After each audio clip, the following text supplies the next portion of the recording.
two formulas that you don't have to memorize, but you do need to know how to find them.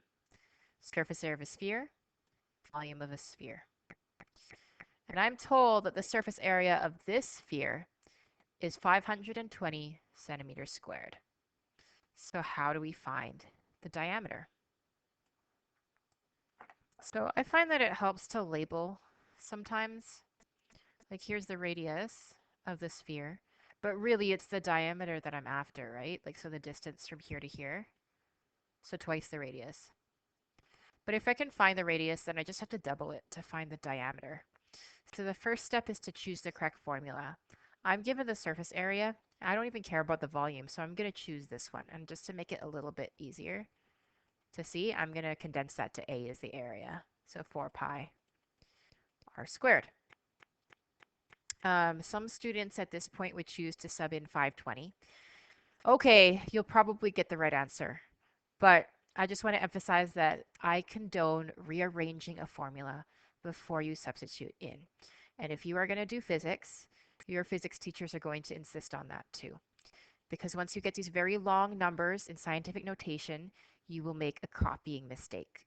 So you want to rearrange first. So to get r by itself, or isolate for it, I'm going to divide by 4 pi. And then I have to square root both sides to get r by itself, to get rid of the squared. So r is equal to root of a over 4 pi.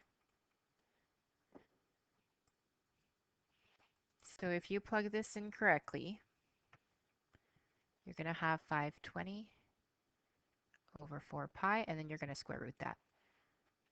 And I always warn students about this, but some of them always forget to do it. If you don't put this in brackets, you're going to get the wrong answer, no matter how good your calculator is.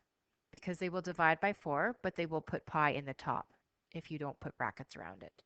And then half the students will forget to square root it at the end. But if you do it properly, you're going to get 6.43. And I suppose if they gave it to the nearest whole number, then you would give it to the nearest whole number. So you would say that the r is equal to 6. But then another third of students would get it wrong, again, because they found the radius, but they asked for the diameter. So you would have to double that. But I think that if you double 6.43, you're actually going to get 12.8. So this actually rounds to 13. So another area that students will make mistakes in is that they will not keep enough decimal places. So really, you should keep more decimal places if you're not done with it yet. Because if I had just doubled 6, I would have ended up with the wrong answer and got 0 credit for all the things I remembered how to do. So this is a hemisphere. And I do not have a formula for the volume of a hemisphere. But you could make it up because a hemisphere is literally half of a sphere. So you could say that a volume of a hemisphere is like 1/2 of this. So you could say that that's, if you multiply the tops together, 4 over 6, which is actually 2 over 3. So I'm going to change that. So I have just made myself a new formula for the volume of a hemisphere. And I can use that to try and get the radius. So to rearrange the formula, I'm going to multiply both sides by 3 to kill the fraction. And then I'll divide both sides by 2 pi to kill off the 2 pi. And so I have r cubed is equal to 3v over 2 pi. And then you got to cube root both sides. So you end up with this sort of like ugly formula, but it will give you the radius if you plug it in properly. So I'm going to plug in the volume, which was 100. And I'm going to put 2 pi in the bottom. And this time, I will not forget to put 2 pi in brackets as I type it into my calculator. And then I will cube root that thing in order to get that the r is 3.6278. So I guess because they're going to the nearest whole number, I guess I can go to 4. If you were in science, you might say, yeah, but this is 3 significant digits, so I'm going to give them 3. Okay, yeah, I understand. In math, they will always tell you what number to round it to. If you are not thinking along this vein, you were not thinking that you could make yourself your own formula for a hemisphere, then maybe you thought about this a different way. Maybe you said, okay, like if this was a sphere, that wouldn't change the radius. The radius is still here. But if they only gave me the volume of half of it, then the volume of the full sphere would be 200 cubic units. So then you could use the regular volume of a sphere formula and you could isolate using that. So 3v is equal to 4 pi r cubed. Divide by 4 pi. You would end up with a different formula of r cubed is 3v over 4 pi. And then you would cube root both sides. And it's just that in this case, instead of plugging in 100 for v, you would plug in 200 for v, and you would still get the exact same answer. All right, so these questions, I'm sure there's multiple ways to do it, but here's how I do it. I look at the old formula, and then I look at the new formula. Now, they're talking about the volume, so I don't care about this formula right now. I only care about this one. So the volume is equal to 4 over 3 pi r cubed. Now, in the new case, I've actually doubled the radius in my new version. So everything else stays the same, except that instead of r, I actually have 2r. When I substitute 2r in for r, you must put it in brackets because you're doing a substitution. Okay, so instead of r, I have 2r because I've doubled the radius. So then the next procedure is trying to make this formula look like this one so that I can compare them and seeing what happens and how the two affects it. So because the old formula doesn't have any brackets, I'm going to try and get rid of these brackets. But to get rid of the brackets, I do have to apply the cubed to the 2. So 2 times 2 times 2 is 8, and then r. And now I'm going to move that 8 out to the front. If I move the 8 out to the front, then all that's left is the black text. And I'm allowed to do that because it's all be multiplied together, so the order doesn't matter. So what I have here is 8 times, oh, sorry, I forgot to put the cubed on it. The cube still lives here. I have 8 times this, and this happens to be the old volume. So if you compare the old formula versus the new formula, you can clearly see now that this one is 8 times the old one. In this case, we are looking at the surface area and what happens if you have it. So I'm not interested in this one. I'm interested in surface area. So here's the old formula. The area is 4 pi r squared. Here's the new formula with the radius cut in half. But when I substitute a new radius in, you do have to put it in brackets because you always put things in brackets when you're substituting them. And then when I try and make it look like this one, try and remove the brackets, you have to square the 1/2. So you'll end up with 4 pi 1 over 4 r squared. Now I fully understand that if this was just a regular expression and you wanted to simplify it, that this 4 would cancel out with that 4. I understand that that's what would happen. But that is not the goal in this particular case. Our goal is not to simplify. Our goal is to look and see how this compares to this. So we are not going to cancel out those 4s because I want to keep that one so that I can see how it compares to this one. So I'm just going to pull out this 1/4 at the front. And you can see here's the old one. Here's the same, except that this one's multiplied by 1/4. I pulled this one out of the workbook because it looked pretty challenging. It says a cylindrical jar has a diameter of 7 and contains water to a depth of 5 centimeters.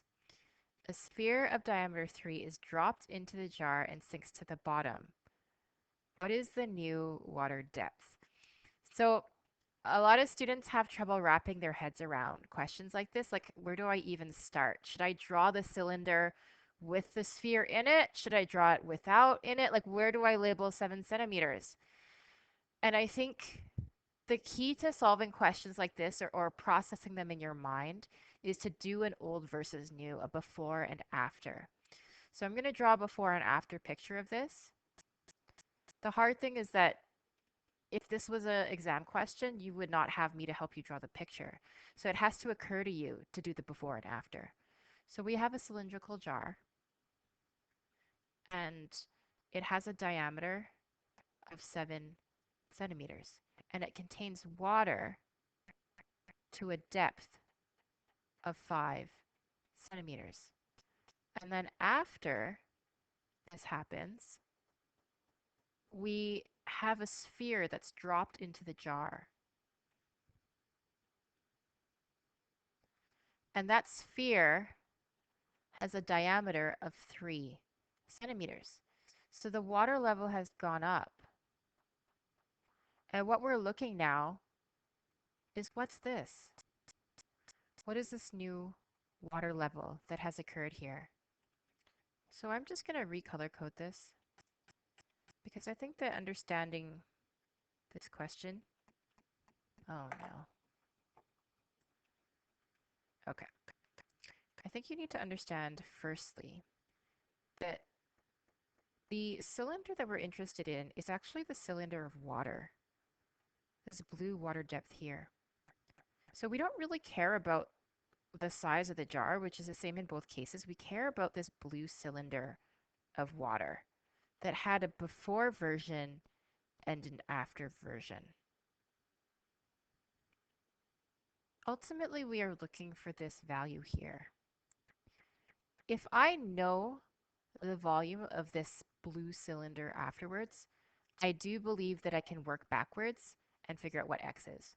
And the reason is because this here, this is the volume of a cylinder, this is x. So if I know this volume, then I can figure out what x is.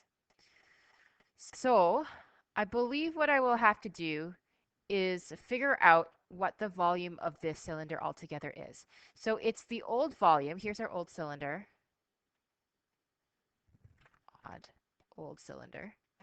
And then if you add the volume of this little marble here, then you will get this new volume over here, right?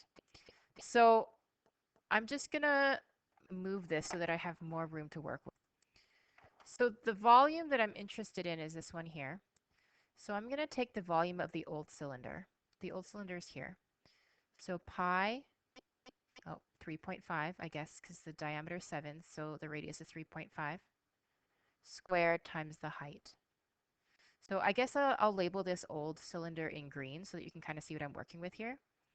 So this is the old cylinder's volume. And then we can also determine the volume of the red marble. So we can add that together with the volume of this red sphere, which is 4/3 pi, when it has a diameter of 3 centimeters. So the radius then is only 1.5. So this, the green plus the red, is actually the blue volume. That is what it is. It's the old green cylinder plus the red marble. So now I know the volume of that.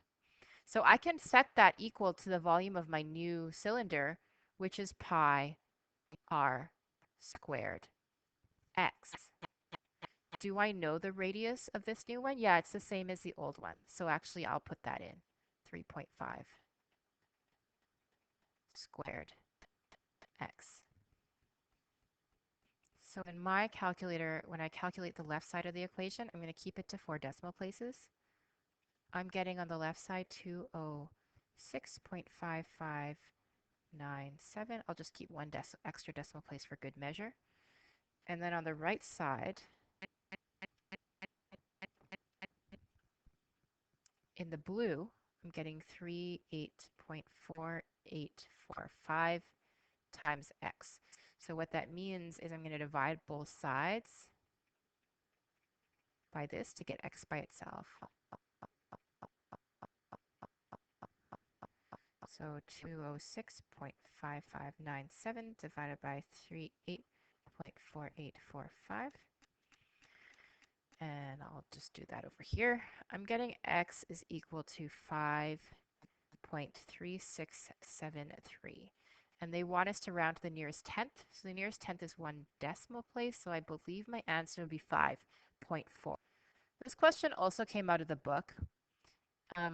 It has 2 spheres.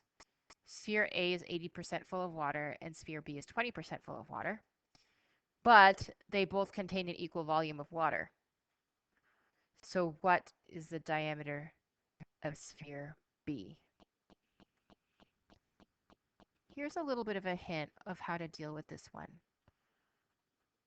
If this is the same volume of water as this, consider that 80% of the volume of A is equal to 20% of the volume of B.